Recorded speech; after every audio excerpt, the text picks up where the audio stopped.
The Square Ball Podcast. Describe. Hello there. Welcome to the show. Brought to you with Levi's Solicitors, who will do you a 10% discount on your legal fees at levisolicitors.co.uk/the square ball. Never have you needed to go onto the video version of this podcast more than you do right now. Dan here, hello, by the way. Michael's here, so is Rob. Michael, you're wearing something that has to be seen to be believed. It does. It's sent to me. Not something I've had done, not something that Levi's Solicitors have had done, but something that... Was the letter written, was it smeared in shit? Something that Mark has had done. He said, hello, I honestly had this printed up before today's weekly show come on as a gesture of thank you for reconnecting me with my football club. Well, that's nice. And this is what that looks like.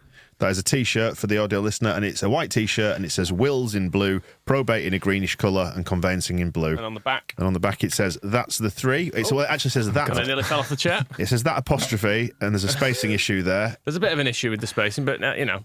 It's almost striking me like it's something that was typed up hastily on a computer and just sent to somebody to print on a T-shirt. Well, I like it a lot. I think it's great. So, yeah, it's a Wills Probate Conveyancing T-shirt. Those are the big three, as Michael christened them some time ago.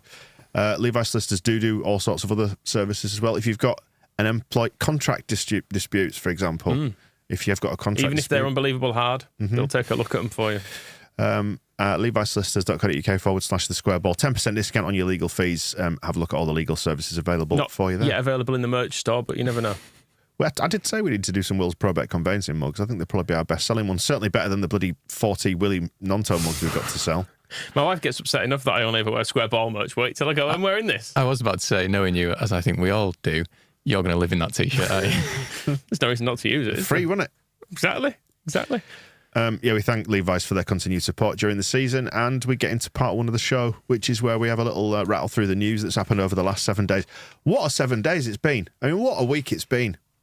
Are we any worse off than we were at the start of the week? But it feels like we've been absolutely put through the ringer. Still not signed anyone, have we? That's the main thing I go on every day with the hope. 11 o'clock on Thursday morning this is. Presumably we're not signing anybody now before Friday's game against West Brom. They'd have to be registered by noon today, wouldn't they, I think? Possibly, yeah. And Farker did say in his press conference on Wednesday that things should be better next week. Yeah, I've been thinking that for weeks, though. Is that a little bit free beer tomorrow? Yeah, I feel like things are going to be better next week has been the case since the end of the season. I mean, we've basically been saying for, 3 years, just sign a left back. And I don't think that, I've sort of resigned myself that that's never going to change now. I'm just going to say that for the rest of my life. Yeah, I mean, I dug out the clip of you asking Angus Kinnear about signing a left back a year ago. Yeah. And even by that point, it was old, was that question. So, yeah, we could just get on with that. We've lost. Other clubs do it, don't they? Apparently so, yeah. Some clubs, I think, have more than one as well. Have you seen who's signing a left back this week? Newcastle, I saw. They're spending £35 million on one who I've never heard of before. Victor Orta is signing a left back. What a prick. The absolute bastard. On the plus side, it'd be shit. Yeah.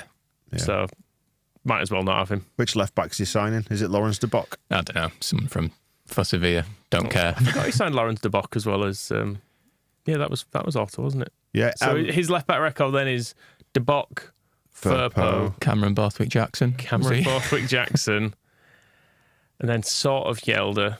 Sort of Alioski. Although neither of them were bought as left backs. No. And ironically... Barry Douglas? Yeah. He was all right, wasn't he? He never scored a free kick like we were promised, did he? Or put in loads of really good corners. But that's the Leeds United curse. Something about the curvature of the pitch means no one can ever deliver a corner. Yeah. Speaking of which, Jack Harrison, yeah. Mentioned Jackie had gone. He's gone to Everton on loan, which this doesn't feel yet like it's he's never coming back, does it? Quite, because you don't know which direction Everton are going to be travelling in this season. Although you can probably hazard a guess they're going to be in the bottom half of the table. And we don't know where we're going to end up this season, do we? It just all feels very much up in the air. So does he come back at the end of the year? Does he go there permanently? And his goodbye, his single paragraph of goodbye was fairly neutral as far as goodbyes go. His picture of him wearing an Everton kit was liked by Weston McKennie. You see that? Nice that he's keeping an eye on us. I think loads of Leeds fans popped up in the comments saying, nice to hear from you, Weston. Thanks for putting all your effort in when you did at Leeds. Wish you well in the future. All that kind of thing. Nice. Yeah. But nice like that. There were no mentions of KFC and things like that. Yeah. It was actually the one that really tickled me was who's put 50p in the fat lad. I mean, at least we know Jackie's doing his own social media, because I don't think anyone would. I think other people would have advised, I will keep an eye on the results. it's fairly minor sort of love, isn't it? That in the same way as, I keep an eye on Halifax Town's results. Yeah, it's a bit of one of them, and it's like, I'll maybe check. I'll maybe check FOTMob, see where they are in the league every couple of weeks. It's a little bit I wish you well, isn't it? I'll just read it out just for the benefit of anybody who's not seen it. Thank you, Leeds United fans. We've shared so many amazing memories over the last 5 years. I will keep an eye on the results and wish you nothing but the best for the season ahead. Always, MOT. I quite admire the brevity, I must admit. Yeah. After the summer of just completely insincere PR-written rubbish that we've had from like Matt Rocker and Brendan Aronson, I quite admire Jackie just going, yeah, that was good. I'll keep an eye on your results. It's like the most Jackie Harrison goodbye that it could have been. It needs to be fairly vanilla under the circumstances. I think he's got the tone about right there. Say something without saying anything, really. Yeah, I was writing. So this summer on the blog, we've been writing farewells to all the players and introductions to the new players. But obviously, we've been writing a lot more farewells. And I've written the Jack Harrison one this week, and I was waiting for him to say his goodbye. And, it took a couple of days, and I was like, oh, he must be penning like a real heartfelt tribute, like a massive ode to this 5 years. And then it came out, it's like, oh, okay, fair enough. I don't know why I was expecting anything different. It's got all the depth of someone leaving a pub a bit early, hasn't it? I'm gonna head off. I'll see you later, lads. We'll catch up a couple of years. See you later. Bye. It's been a weird 6 months for him, hasn't it, with the whole Leicester nearly getting sold thing on deadline day. A pawn in a strange game there.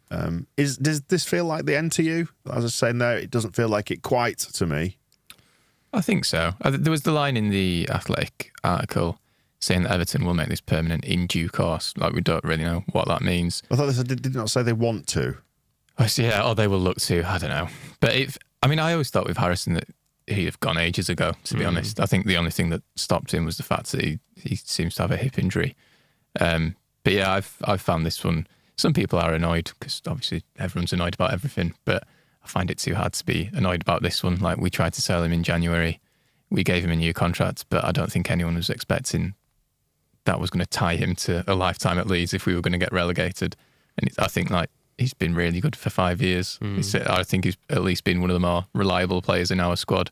I was looking at, in that farewell I was looking at some of the stats, and it was like under Bielsa, I think only Click played more, I think only Bamford scored more, and only Pablo created more. And I think for a player who's so often criticised for being inconsistent and terrible, he's actually been incredibly reliable. And you look at it and you think, well, he generally improved at Leeds. He was only ever going to be as good as Jack Harrison was going to be. Like, that seems to be the main criticism of him. He's like, well, why isn't he better? Well, he's a 7 out of 10, isn't he? That's what he is.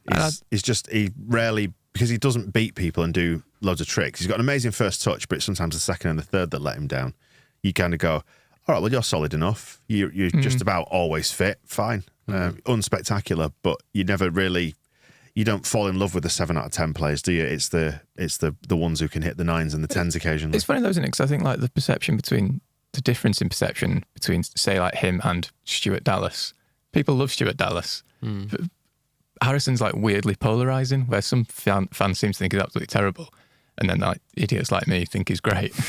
Is that because he falls the other side of the sort of creativity line though? He's expected to create stuff and be this attacking talent, whereas Stuart Dallas, you expect like workman-like performances from him, and he's come from, I'm not saying more humble and ordinary roots, but his origin story is a lot more kind of ordinary than Jack Harrison's. I think I wonder if part of that is that Leeds United for Stuart Dallas seems to be his ceiling, and it never feels like if he goes, he's not going to be moving onwards and upwards. Where I think with Harrison, there's always been talk of, oh, Newcastle want him, Tottenham want him. I know he's only gone to Everton, but they're still in the Premier League. I think that sort of creates a little bit of distance as well, maybe. For now. It's always been a bit of a struggle to understand what he's actually like as a person. Because he's as you said about his statement, he comes across quite vanilla, doesn't he? Like, all you ever see of him on Instagram is just him on a treadmill looking all buff. And that's pretty much the sum total of what he puts on there. Is just him like, camera up, oh, here I go, just walking away. He's just a young lad who's having a great time with his stunning South American girlfriend. I mean, to be honest, if she was under my roof, I won't look like this. I'd be putting loads of effort in. Well, yeah, I suppose so. You know, it's a simple matter of. Doesn't say a lot for your current wife. She's a tolerant woman. The current Mrs. Moylan. Listen, you know that I've been putting a lot of effort into improve my health this last few weeks. Jack Harrison been at it for a decade. Never mind. Non-stop man and boy Jack Harrison working but out. you know what I mean? I feel like he's not ever shown a lot of personality, has he, on things. He's probably... He comes across as a nice lad. Yeah, it seems that he's just... But you're going to say not the brightest there, weren't you? No, just not the most interesting, probably. Yeah, he seems just to really, really like playing football, doesn't he? I remember hearing an interview, I think it was Ben Machel, who writes for The Times, and he's a Leeds fan, but I think it was him chatting about he once interviewed Harry Kane, and he was just like, I just couldn't get anything out of him, and he got to the point where Harry Kane was just saying, yeah, I just really like scoring goals to like every answer. So Ben Machel eventually had to go like, oh yeah, do you eventually have to like, do you ever like, I don't know, see a pair of socks and just like kick them into a bin and be like, yeah, I've scored? And then Harry Kane's like, yeah, I do that sometimes. Like that was like the most exciting thing about his life. I do think some of the problem with his exit, obviously, is that, and why people are cross with him to a degree, is just because he's leaving on loan, and you know, we kind of wanted some money for him if he was going to go, but that's not his fault. That's the idiots who offered him a contract. Yeah, this whole contractual loan thing is all a little bit. I'm better than this, and that's what's pissing everybody off, isn't it? And it seems, from the club's point of view, it's the least forgivable one is Harrison, because they offered him this contract in the thick of a relegation battle. Yeah. And presumably they knew that was a possibility. Yeah. They weren't. Were we not fourth bottom at the time when he was giving it? Or we were 2 points above the relegation zone when he signed it. Like, they can't have been arrogant enough to think, oh, we're going to piss this. There's not even a danger here. Like, and they always talked about Harrison. I found Angus Kinnear programme notes from the year before saying we'd received offers for Jack Harrison, but they appeared to only be for one of his legs or something. I mean, there was talk about we were asking for 35 million for him, and then he goes for nothing. And I know there might be a future fee, but for now, we've lost a player of Jack Harrison's ability, and we've got no money for him. Would a sensible club have maybe put a high release clause in? That would have been an option, or at least a release clause, even if it was 15 million, like lower than we would have got in the Premier League. It's still 15 million pounds for him. As it is, we have a promise of maybe Everton paying us some money in the future if he's good. Well, by the sounds of it, though, this is better. This is a better option than taking 15 million from him, because he's objectively worth more than that, because the market's stupid. So why not let him go out on loan this year, which gives us the chance of maybe getting back up there over the summer, and then you are either taking him back in or you sell him from a position of strength. Well, or do we get him back and then this clause rolls over to next year and we end up loaning him out again for a year, and then he has a year less in his contract? But we don't know that. But he's still signed a long new contract, which gives us a bit of time and a bit of leeway, doesn't it? That's what I'm saying, is that we don't need to commit to selling him for whatever his poxy release clause is now. Presumably it's quite low. It does, but given the quality of the contracts handed out and the ridiculous nature of them, do you have any faith that he won't just come back next year, we stay down and he gets loaned out for another year, and we have yet another year of not having him and not having any money for him? It's hard to know, isn't it? It's weird as well with him, because he seems like the one player in the squad, well, one of the main ones anyway, who they could have made a bit of profit on, and they could have made a profit on with FFP as well, because we signed him for, what, 15 million? Was it? I think it was less. I think 12 something in the end. But yeah, it was a while. It was a couple of years ago as well. So. Surely someone would have taken him for 20 million, which would have been less than it seems that we'd previously been offered. I'm not sure. It's just stupid, isn't it? But that's nothing new. And it's not his fault either. So. No. And also, like, the first 3 years we had him, we're all on loan because we wanted to save some money by not signing him. So you can't begrudge him to then have a loan offer. And you go, no, I want you to get all the money. Like, well, we weren't bothered about that early, were we? Well, yeah. It's been fun. We'll get into the press conference a little bit. We're recording with Phil after this, and the show will come out after this. So we'll get into the press conference in a little bit more depth. But it feels like there's been another shift in the mindset of Leeds fans, is that it's all got a little bit upset this week, I think it's fair to say. But then Farke has spoken, and he's the only one who's fronting up to any of this now, because this is, we've said before, this is the problem with football, isn't it? The managers get wheeled out once, twice a week, game, before the game, after the game, whatever. And they're the only people you hear from at the club. And I know we're due to speak to Angus Kinnear, and we can get into stuff like the contracts with him. You still think that's going to happen? I have my doubts. But you've been trying to make it not happen by featuring clips of him on propaganda. It's just stuff he said. Just his own words. Just stuff he said. But yeah, he's the only one who is talking about this stuff. But I think it's added a bit more comfort to people this week when he sort of said that, look, it'll be all right. It'll be all right. You know, this is a daft situation. what was it, the only club in Western Europe with a situation like this, which I think is a great line, and I'm sure the club kind of all went, shut up. But, James Mooney muting the mics. Yeah. It's the words are dripping out of him like, no. Say it's good that we've secured the wage bill something, I don't know. Don't say that anyway. But no, I really like Farker, I have to say. I think he's coming out with this very well. It is like you said, it's been a 10 days where it's just felt pretty nihilistic. But then hearing Farker, it's like listening to the only grown-up in the room. It's just sort of reassuring. Well, I was going to say he's the glue holding it all together at the minute, isn't he? Yeah, I mean, I think the thing is, the club are probably not particularly happy with the stuff he's saying. But equally, what the fuck are they going to do about it? They can't sack him, can they? But do you know why? It's because he's telling the truth. Yeah, and that's the thing. He's not saying anything that isn't completely evident. People know when they're being lied to, particularly when it's very obvious. If he was coming out and saying, "No, I'm glad he's gone on loan. It's a great opportunity for the club," and blah, blah, blah, he's clearly looking at all these and going, "Well, this is fucked. Who's done this?" Yeah. Yeah, as Kinnear slides under the desk. I was going to say he's not said anything that we can't see ourselves, but he did say that the release clauses are expiring, and that, well, Phil Hay is now reporting last night that they have expired on Adams and Sinisterra, which is good. That is something new, and I found that calming, although I was a bit worried how he was trying to be positive and saying, we've still got loads of time to get things done. I'm really confident of doing it.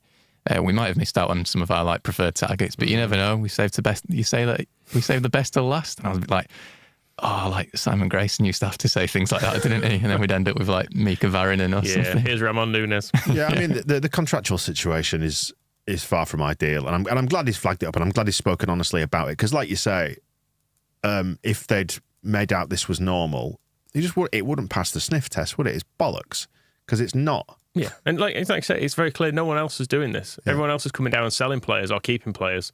We're doing this ludicrous thing of half keeping them, half letting them go, saving the money on the wage bill, but also having a completely threadbare squad now because everyone has left. And as we were saying, what did they think was going to happen if you give them all this really, really easy out in their contracts? And for other clubs, do you want to pay 25 million for Jack Harrison, or do you want to see what he's like for a year? Just borrow him for a bit. Yeah, probably that one. Probably the one that's cheap. And then if he gets injured when he's staying here, you can just have him back and you can worry about his rehabilitation, lads. It's broke. Fix it. Just return it like a hire car you've damaged. I think I said to you before, I lent my my lawn strimmer to my next door neighbours but one, and it came back broken. They went, "Sorry, it's broken." I went, "And you're not going to pay for it to be fixed?" It stopped working.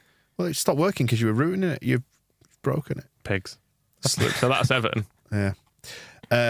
They've taken our strimmer, and hopefully they're not going to hand it back broken. And in among all this, we've got players now going on strike. And the thing about Sinisterra, we don't know exactly what Sinisterra's beefing about or what his people are beefing about. But there's evidently something within the clauses and the terms and the words of the clauses, whatever it might be, that somebody doesn't like. And it feels like we've dug ourselves another hole.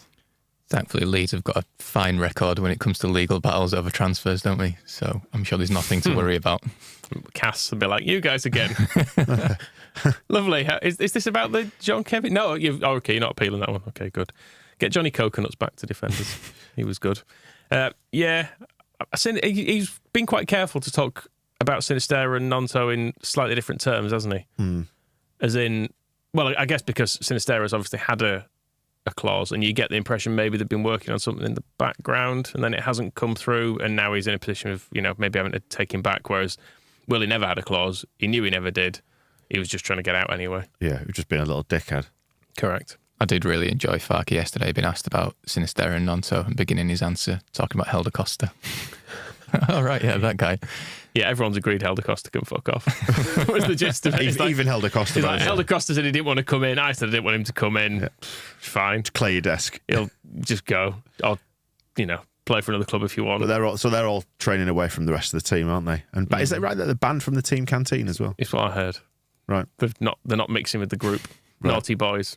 Yeah. Did you have an isolation room at your school? I don't know.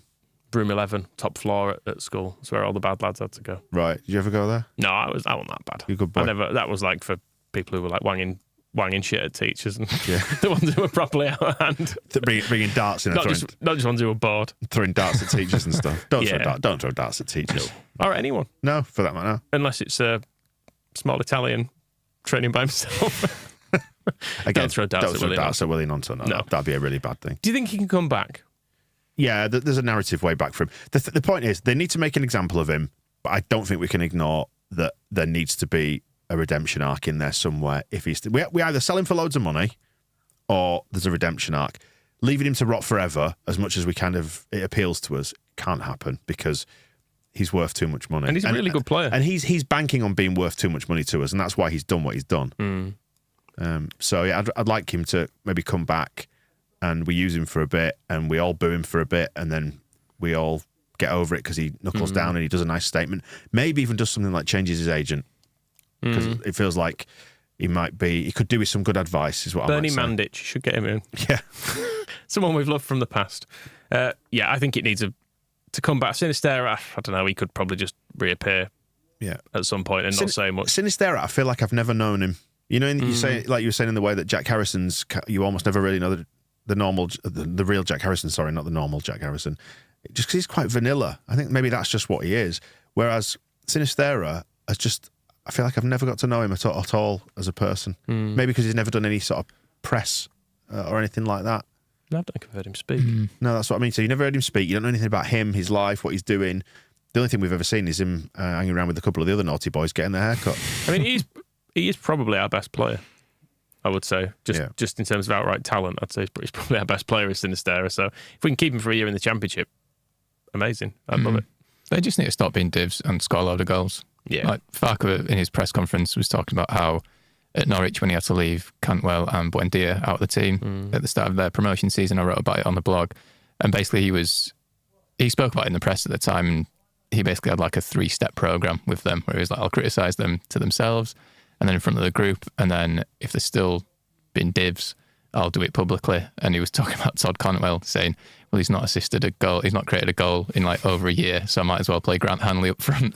It's like they wouldn't have done anyway. I remember seeing those comments at the time and thinking, poof, he's gone in on his own player there a little bit. But now you see it a little bit closer up. Yeah. And that season ended with Norwich promoted with 97 points. Buendia was the player of the year in the Championship and he'd scored and assisted a ridiculous amount. And Cantwell had also contributed a fair amount. So you think, okay, that's what we need. And Buendia did get his move, didn't he? Yeah, exactly. After that. So sometimes you need to accept. Do well and then get out. That's what I'm saying. Do your job and accept that you've signed a legally binding contract. That's your fault if you didn't get the terms put in it that you want. I feel like Gnonto needs to make it to come back. I feel like there needs to be an actual apology.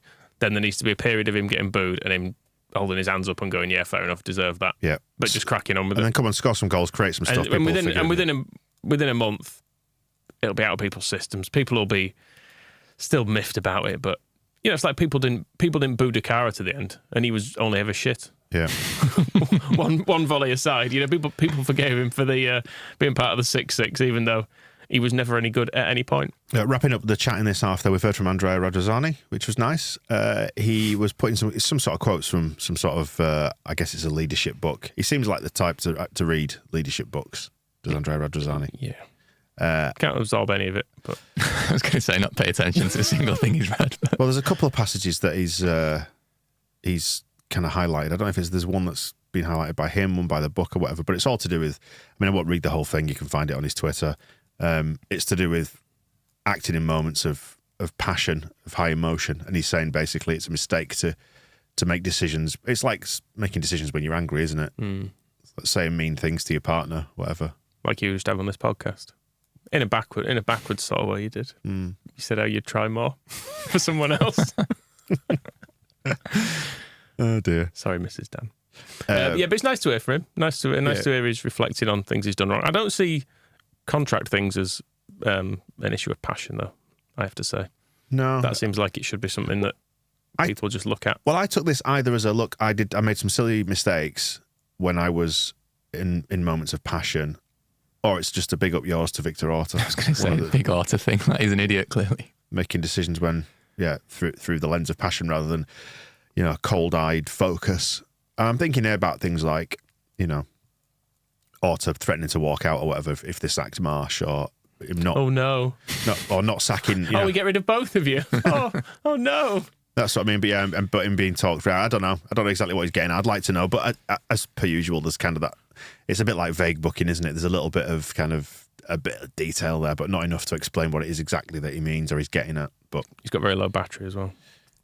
Do know that from his screenshot. Did you see how he still can't be asked going to the games of the club he owns? It was really? Sampdoria's first game of the season the other night in the Italian Cup, and he was in Bali. Oh, that's nice. I'm sure he was busy. Reading his leadership book. To be fair, I'd rather be in Bali than at Ellen Road at the minute. Well, yeah. But that's there's a long list of places you'd rather be, I suspect. The Square Ball Podcast.